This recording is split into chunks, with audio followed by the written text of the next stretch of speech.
हाय, मी आहे अनुष्का आणि माझ्या मिनी ब्लॉगमध्ये तुम्हा सर्वांचं पुन्हा एकदा स्वागत आहे. आज मी तुम्हा सर्वांना घेऊन जाणार आहे स्वामीनारायण मंदिराकडे. आम्हाला जायला एक्झॅक्ट खूप लेट झाला होता, त्याच्यामुळे आम्हाला आतमध्ये काही एंट्री नाही भेटली, बट बाहेरून मी तुम्हाला पुरेपूर दाखवण्याचा प्रयत्न करते आहे.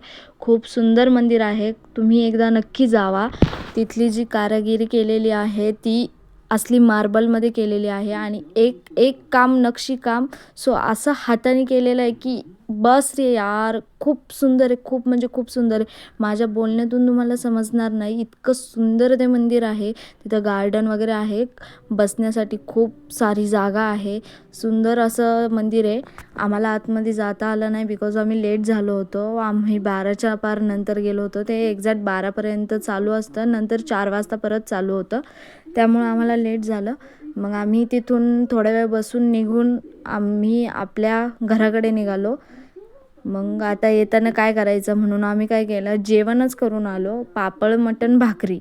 भुकुम येथे एक हॉटेल आहे, तिथे आम्ही जेवलो. ऑनेस्ट रिव्हील देते मी, मला तिथलं जेवण आवडलेलं नाही बिकॉज अंड्याची भाजी नुसती आंबट आंबट लागत होती. बट तिथलं पान खूप सुंदर होतं. पान आम्ही खाल्लं वगैरे, आम्ही घरी आलो. माझे मिस्टर जरा त्यांच्या भावाशी डीप डिस्कशन करत होते. खूप वेळ झाला होता. मग मी एक क्रीम गोल वगैरे खाल्ला, भूक लागली होती म्हणून. सनलाईट खूप छान पडत होती, मस्तपैकी जरा वेळ बसलो. मग हे शेताकडे गेले होते, तर ह्यांनी माझ्यासाठी म्हणजे एक व्हिडिओ काढून आणली की तू हे पण दाखव की आपल्या शेतात काय. तर आमच्या शेतामध्ये लावलेलं आहे गहू वगैरे. गहू आहे, हरभरा आहे, वाटाणा आहे. पावट्याचं बांध एकदम असे फुललेत, पावटा वगैरे खूप सुंदर आलेला आहे.